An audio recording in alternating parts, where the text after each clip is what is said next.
While Quebec City digs in for the fourth siege in its history, Governor Carleton resorts to desperate measures. I do hereby order all who have refused to enroll their names in the militia lists and to take up arms to quit the town in 4 days, together with their wives and children,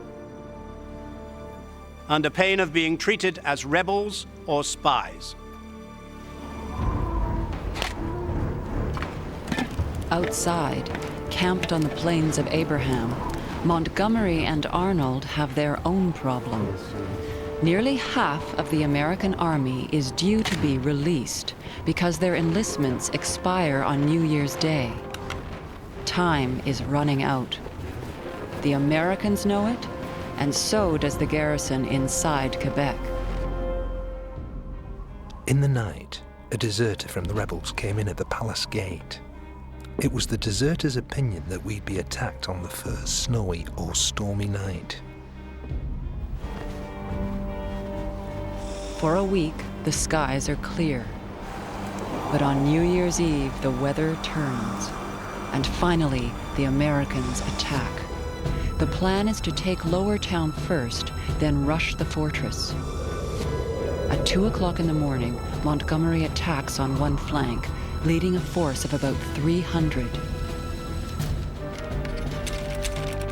All that stands in his way is a band of 30 Canadian militiamen and a few British seamen. They're outnumbered 10 to 1, but they have one advantage. In the driving snowstorm, Montgomery never sees them. The Canadians fire a single devastating volley.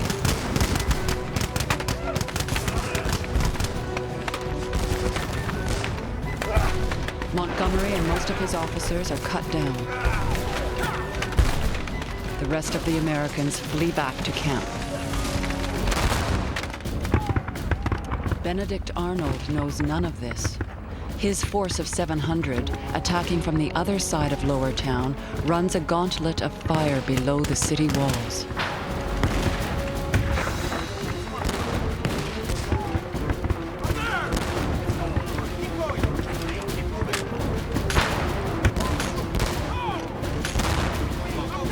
Arnold himself is stopped by a musket ball in the leg, but his men fight their way to the rendezvous in Lower Town where Montgomery is supposed to join them. They don't know he's already dead, and no one is coming. But Governor Carleton knows. He sends a force of Canadian militia to circle around behind and cut off their retreat. Arnold's men wait, and in waiting, they lose the battle.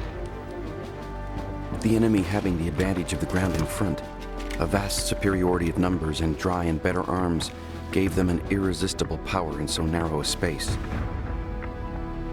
It was apparent to all of us that we must surrender. It was done.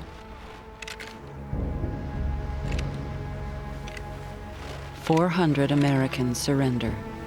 Another 80 are dead, in snow now so deep many of the bodies will not be found until spring."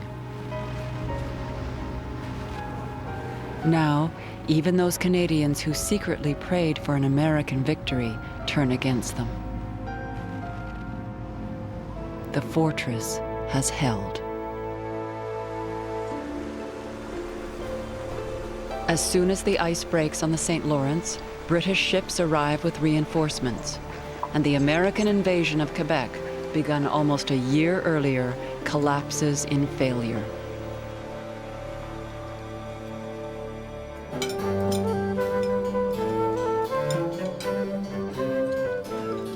The governor's annual ball that year celebrates a great victory. But before the revolution is over, Canada will again be invaded by Americans. This time, though, it will not be her armies, but her refugees.